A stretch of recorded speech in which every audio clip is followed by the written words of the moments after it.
Hi, another episode 3 of Cannabis Corner. I am Clifford Tyndall. What's up? I'm Jordan. I'm Krista.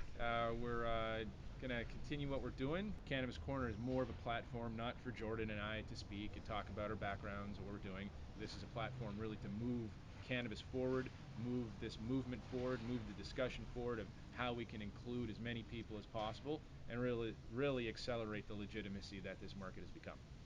So, like to learn a little about your upbringing and where you came from. Yeah. So, well, first of all, what sort of three main questions really? Like, what was your involvement in cannabis, maybe before legalization, if anything?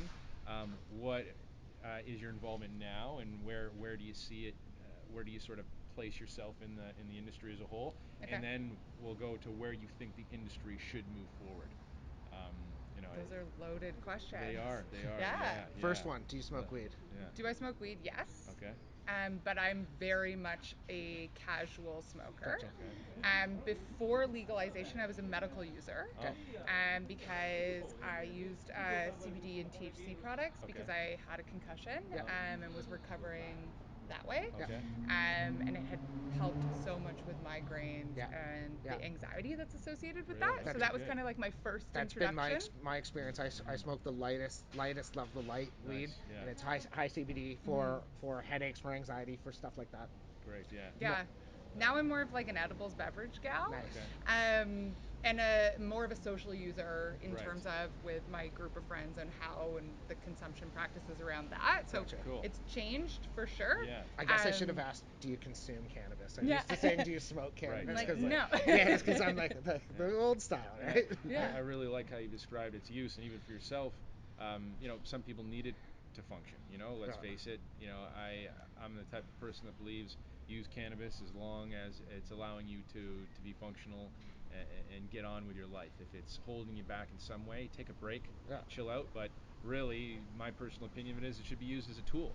Yeah. So you using it for yourself, light, Yeah. to go on. You helping with pain management, anxiety management, whatever it may be. Me personally, I don't like to be high during the day. I like to use it as a thing I consume at the end of the day to just chill me out, calm me down. It's like your little psst Yeah. at the end of the day. Exactly. Yeah. Whether it's a nightcap, it should be used as a medicine, right? There's different uses for it. For People mind, use it body, more. and soul. Exactly. Yeah. So everybody can use it the way they want to use it, but as long as it's not negatively affecting you. That's like anything really, but that's a key thing. I don't think people really understand it who are either new to this market or who had a poor opinion of cannabis.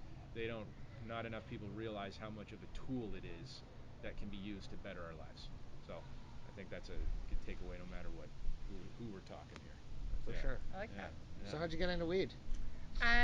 Well, I started a retail consulting firm, Okay. and we were working with fashion and apparel brands. What's the company, by the way? It's called Vetrina Group. Vetrina Group? Yep. Where are you located? In Toronto. Okay, awesome. Yeah. All right. Cool. And we went into one of the first locations that opened in Ontario here after the lottery went. Okay.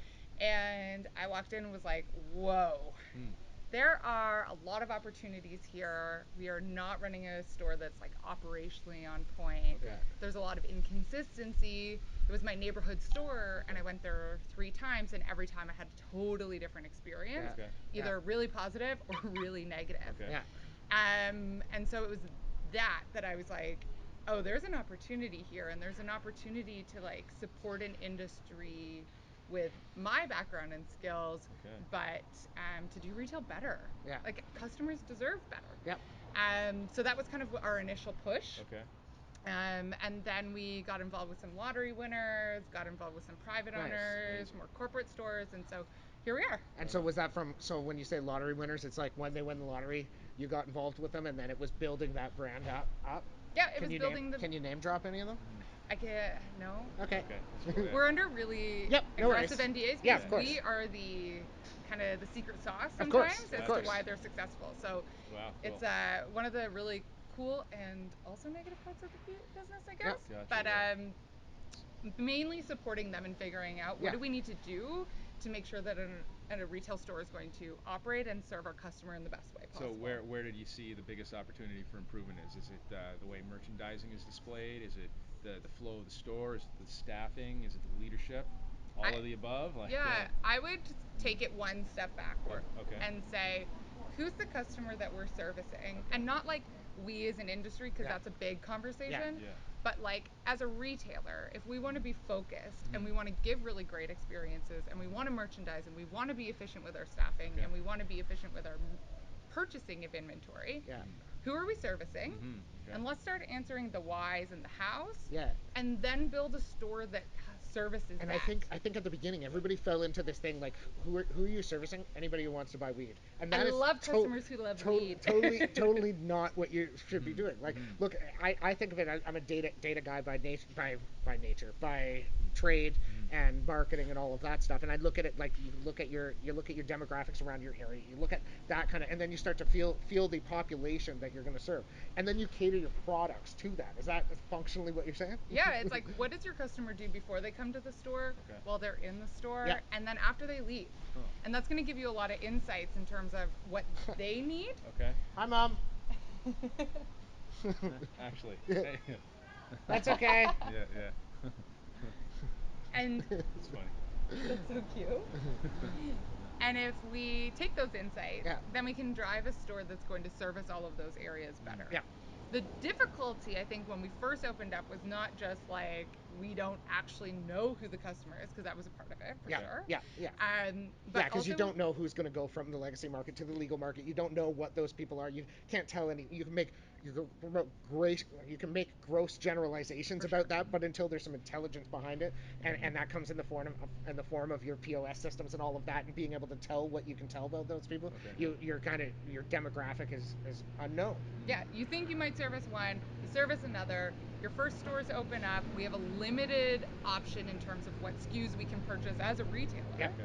And so that's going to guide a lot of decisions out of the bat to be like, well, let's just throw spaghetti at the wall and see what happens. Yeah. And so now, as we start to mature in the market, and it's been a very short period of time, hypothetically, if you Yeah. take a step back and For think sure. like history of retail, Yeah. things that happened in retail in like early 2000s are now like really, really important in physical cannabis stores.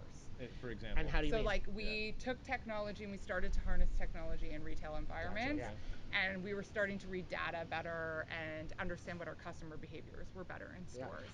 But then we also started to say, instead of the customer coming into the store and figuring what they want, how do we service the store, or how do we create a store that services the customer? Yeah.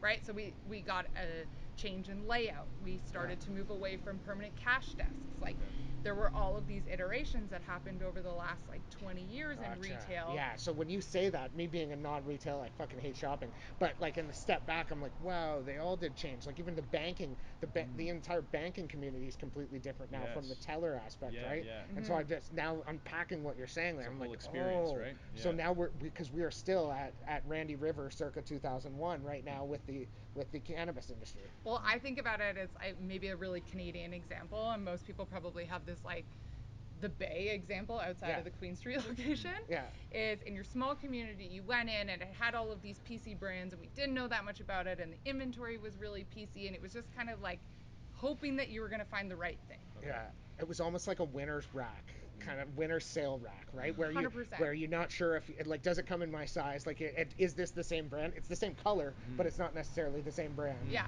And then we started to get direct to consumer brands. Yeah. And with direct to consumer brands, they were innately in touch with who their customer was. Yeah.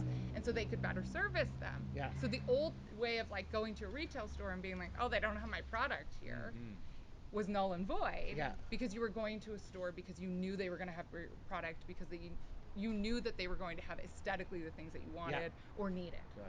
Okay. We're getting there now. Yeah. Where it's like when you go into a retail environment, where you will feel the most comfortable is where the space mimics your values back to you. Yeah. So if you think like, and we just were talking about this on a event with Dutchie on the Acres event, but it was looking at different grocery stores and where you're the most comfortable and what facilitates your needs, or maybe your parents' needs, or maybe your younger siblings' needs. All are very different. Yeah. And there is messaging and product that all goes into that. Yeah. For Gotcha, sure. Yeah. That's interesting. I see that too, especially being in like the legal market.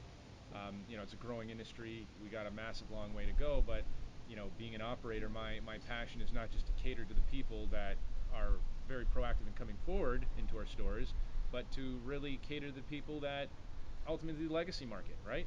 These are the people that who like Ontario, largest cannabis sales make up. The legacy market makes up about 80% of all cannabis sales still in Ontario. So if we expect to bring people into that community, the legal community, it's obviously we know the issues about quality and pricing, which are improving, but I think it's more about the experience.